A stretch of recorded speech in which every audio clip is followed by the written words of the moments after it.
अगर ना चाहते हुए भी मन में अश्लील विचार आते हैं तो बुद्ध की यह कहानी आपके विचारों को बदल सकती है। एक बार चंद्रवंशी राजकुमार भरत बुद्ध के सानिध्य भिक्षु के रूप में दीक्षित हुए। बुद्ध अपने भिक्षुओं को उपदेश देने के साथ साथ उनको भिक्षाटन के लिए भेजते थे, जहां से उनको भिक्षा मिलती। भरत को महात्मा बुद्ध ने भिक्षा लेने के लिए एक श्राविका के घर पर भेजा। भरत रास्ते में चलते हुए सोच रहे थे कि ना जाने आज खाने में क्या मिलेगा। हमेशा महल में खाने के लिए अनगिनत स्वादिष्ट भोजन मिलते थे, लेकिन आज जो भी मिलेगा उसी से काम चलाना पड़ रहेगा। भरत ने श्राविका के घर पर जाकर भिक्षा के लिए याचना की। श्राविका ने भरत को बैठने के लिए कहा। श्राविका जब अंदर गई थी तो भरत पुनः अपने प्रिय भोजन के बारे में सोच रहे थे।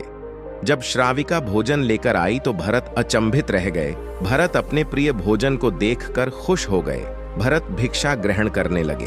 भिक्षा ग्रहण करते हुए भरत सोचने लगे कि उनको हमेशा खाने के बाद कुछ विश्राम करने की आदत है, लेकिन आज उन्हें यहां से खाना ग्रहण करने के बाद धूप से होकर वापस आश्रम पहुंचना है। भोजन हो जाने पर श्राविका ने भरत को कुछ समय विश्राम करने के लिए आग्रह किया। भरत पूर्ण खुश हो गए। सारी इच्छाओं की पूर्ति होते देख भरत इसको एक संयोग मानकर कुछ देर के लिए लेट गए। लेटते हुए भरत सोचने लगे कि आज तो सोने को मिल गया, लेकिन मेरे सर पर हमेशा के लिए छत का साया तो मिट गया है। जब भरत सोकर पुनः उठे तो श्राविका ने कहा कि आपको जब तक यहां पर रहना है आप यहां पर ठहर सकते हैं। अब भरत समझ गए कि ये कोई संयोग नहीं है, श्राविका जरूर मेरा मन पढ़ रही है। भरत खड़े हुए। भरत ने श्राविका से पूछा, मुझे क्षमा कीजिए, पर क्या आप मेरा मन पढ़ सकती हैं? आप यह सब कैसे कर लेती हैं? श्राविका ने कहा, शुरू में मेरे लिए यह कठिन था, लेकिन मैंने खुद के विचारों को देखना शुरू किया। शुरू में मेरे विचारों की संख्या अनगिनत थी, पर मैंने अपना पूरा ध्यान उन विचारों पर केंद्रित किया। मैंने बिना पक्ष विपक्ष के अपने विचारों को देखना जारी रखा।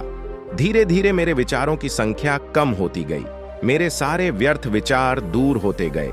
तब से मैं दूसरों के विचार परख लेती हूं। ये सब सुनकर भरत घबरा गए। भरत ने श्राविका से आज्ञा ली और वहां से निकल पड्डेडी है। रास्ते में चलते हुए भरत अपने मन के विचारों का स्मरण करने लगे। भरत के मन में श्राविका के बारे में अश्लील विचार आए। श्राविका ने भरत के बारे में क्या सोचा होगा? भरत को खुद पर शर्म आ रही थी। भरत आश्रम पहुंचे। भरत ने बुद्ध से कहा कि अब से वह कभी भिक्षाटन के लिए नहीं जाएंगे। बुद्ध ने भरत को नीचे बैठाया और कहा, क्या हुआ? तुम मुझे अपनी व्यथा विस्तार से बताओ। भरत ने विस्तार से सारी बात बताई। भरत की बातों को सुनकर बुद्ध ने कहा कि आज से 7 दिनों के लिए श्राविका के घर पर भिक्षा के लिए तुम ही जाओगे, लेकिन तुमको कुछ बातों का ध्यान रखना पड़ेगा। कल तुम जाते हुए अपने चित्त को पूरे होश में रखना। तुम्हारे अंदर कौन से विचार उठ रहे हैं, उन पर ध्यान केंद्रित करना। होश पूर्ण और जागृता के साथ ध्यान करना कि कौन सी वासना तुम्हारे भीतर उठ रही हैं। इन सभी का ध्यान करते हुए जाना और फिर मुझसे विचार विमर्श करना।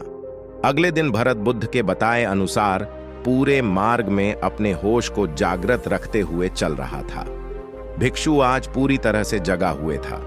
जैसे जैसे श्राविका का घर नजदीक आ रहा था, भरत की घबराहट बढ़ रही थी। भरत ने अपनी घबराहट को एक तरफ करते हुए बुद्ध के विचारों पर ध्यान केंद्रित किया। जब भरत श्राविका के घर पर पहुंचा तो उसके दिमाग में केवल एक सन्नाटा था, जिसके भीतर कोई वासना नहीं, कोई कामना नहीं, ना कुछ अच्छा पाने की इच्छा थी। भिक्षु भरत ने भिक्षा ली, ग्रहण की और वहां से वापस निकल गया। आज भरत रास्ते में नाचते हुए आया। आज उसको जिस आनंद की अनुभूति हुई वह अद्भुत थी। आज से पहले इस आनंद को उसने कभी महसूस नहीं किया। भरत ने आश्रम जाकर बुद्ध को प्रणाम किया।